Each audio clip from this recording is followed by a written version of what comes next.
मौद्रिक नीति, वित्तीय नीति अनि आर्थिक नीति यी शब्दहरू हामी बारम्बार सुन्छौं, तर के यिनीहरूको अर्थ साँच्चै बुझेका छौं? कुनै पनि देशको अर्थतन्त्रलाई सही बाटोमा हिँडाउन यी तीन नीतिहरूले एउटा नियम पुस्तिकाको काम गर्छन्। आज हामी यही नियम पुस्तिकालाई सरल भाषामा पल्टाएर हेर्नेछौं र बुझ्नेछौं कि यसले हाम्रो दैनिक जीवनमा कसरी असर पारिरहेको हुन्छ। ल, एउटा एकदमै आधारभूत प्रश्नबाट सुरु गरौँ न है। आखिर देशको अर्थतन्त्र चलाउने को हो? सरकारले हो कि केन्द्रीय ब्याङ्कले? खासमा यो कुनै एउटाको मात्र काम होइन, यो त एउटा सहकार्य हो र यही सहकार्यले नै देशको आर्थिक भविष्य कस्तो हुन्छ भन्ने कुराको फैसला गर्छ। आजको हाम्रो छलफल यी 5 बुँदामा केन्द्रित हुनेछ। हामी अर्थतन्त्रको समग्र योजनाबाट सुरु गर्नेछौं, त्यसपछि मौद्रिक र वित्तीय नीतिलाई एक एक गरेर केलाउनेछौं अनि यिनीहरू बीचको सम्बन्ध कस्तो हुन्छ भनेर बुझ्नेछौं र अन्त्यमा यी दुई बीचको खास फरक के हो भनेर पनि छर्लङ्ग पार्नेछौं। त्यसो भए सुरु गरौं पहिलो खण्डबाट, अर्थतन्त्रको बृहत योजना। यो भनेको देशको आर्थिक स्वास्थ्य र विकासको जग हो। आर्थिक नीतिलाई एउटा ठूलो छाता जस्तै सोच्नुस् न। यो एउटा समग्र योजना हो र यही छाताभित्र मौद्रिक र वित्तीय नीति जस्ता दुईवटा शक्तिशाली औजारहरू हुन्छन्। समग्रमा देशको अर्थतन्त्र कता जान्छ भन्ने दिशा यही नीतिले तय गर्छ। ल, अब त्यो छाताभित्रको पहिलो औजारको बारेमा कुरा गरौं, मौद्रिक नीति। यो नीति चलाउने जिम्मा देशको केन्द्रीय ब्याङ्क अर्थात् नेपालको सन्दर्भमा नेपाल राष्ट्र ब्याङ्कको हुन्छ। यसलाई सिधा भाषामा भन्नुपर्दा मौद्रिक नीतिले मुख्यतया दुईवटा कुरामा खेल्छ। पहिलो, बजारमा पैसाको मात्रा कति हुने, जसलाई मुद्रा आपूर्ति भनिन्छ, र दोस्रो, हामीले ब्याङ्कबाट ऋण लिँदा कति ब्याज तिर्नुपर्छ अर्थात् ब्याज दर कति हुने भन्ने कुरा। अब यसको महत्व किन छ त? किनभने यसले सिधै हाम्रो पकेटमा असर पार्छ। बजारमा सामानको भाव बढ्ने घट्ने अर्थात् महँगीलाई नियन्त्रण गर्ने काम यसैले गर्छ। हामीले घर किन्न वा गाडी किन्न लिने ऋणको ब्याज दर कति हुन्छ भन्ने पनि यसैले निर्धारण गर्छ र अर्थतन्त्रमा रोजगारी बढाउने लक्ष्य पनि यसैको हुन्छ। ल, अब आर्थिक नीतिको दोस्रो औजारको कुरा गरौं, त्यो हो वित्तीय नीति। यो चाहिँ सिधै सरकारको हातमा हुन्छ र सरकारले नै यसलाई कार्यान्वयन गर्छ। वित्तीय नीतिका दुईवटा मुख्य खम्बा छन्। पहिलो हो सरकारको आम्दानी, जुन मुख्यतया हामीले तिर्ने करबाट आउँछ, र दोस्रो हो सरकारको खर्च अर्थात् सरकारले त्यो उठाएको पैसालाई कहाँ र कसरी खर्च गर्छ भन्ने कुरा। हामीले देख्ने बाटो, अस्पताल, सरकारी स्कुलहरू बन्ने काम यही वित्तीय नीति अन्तर्गत नै हुन्छ।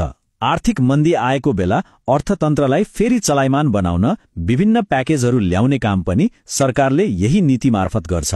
यो सरकारको आर्थिक व्यवस्थापनको एउटा निकै नै महत्वपूर्ण पाटो हो।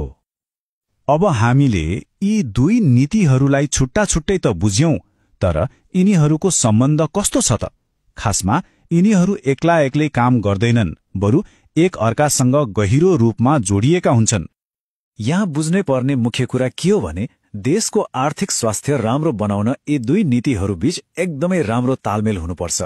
सोच्नुस् त, केन्द्रीय ब्याङ्कले एउटा बाटो हिँड्न खोज्ने अनि सरकारले चाहिँ ठ्याक्कै उल्टो बाटो।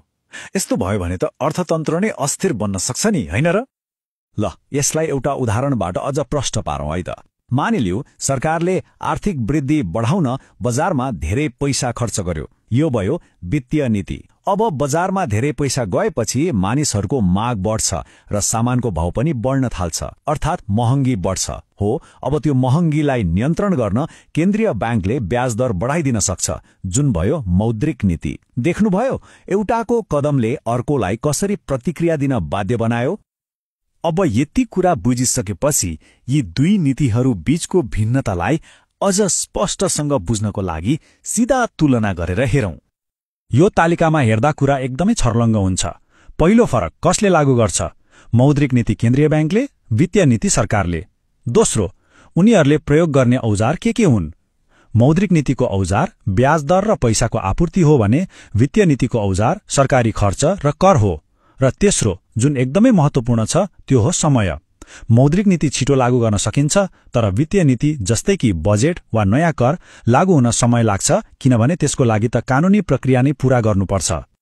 यदि यी सबै कुरालाई निचोडेर एकै वाक्यमा भन्नु पर्यो भने यसरी सम्झिँदा हुन्छ: मौद्रिक नीतिले बजारमा पैसाको मात्रा र त्यसको प्रवाहलाई हेर्छ, जबकि वित्तीय नीतिले चाहिँ सरकारको ढुकुटी अर्थात् आम्दानी र खर्चको व्यवस्थापन गर्छ। यो भनाइले कति राम्रो कुरा भनेको छ। आर्थिक नीति भनेको कुनै एउटा निकायको एकल प्रयासले मात्रै सफल हुँदैन। जसरी एउटा सिम्फोनीमा सबै बाजाको तालमेल मिलेपछि मात्रै मिठो धुन बन्छ, त्यसैगरी बलियो अर्थतन्त्रका लागि पनि मौद्रिक र वित्तीय नीतिबीच सही तालमेल हुनै पर्छ। र अन्तमा एउटा यस्तो प्रश्न छोडेर जाउँ जसको जवाब सजिलो छैन। आखिर यी दुई शक्तिशाली नीतिहरू बीचको त्यो सही सन्तुलन चाहिँ के हो त? हो, यही प्रश्नको जवाब खोज्नु नै संसारभरका अर्थशास्त्री र नीति निर्माताहरूको लागि सबैभन्दा ठूलो र निरन्तरको चुनौती हो।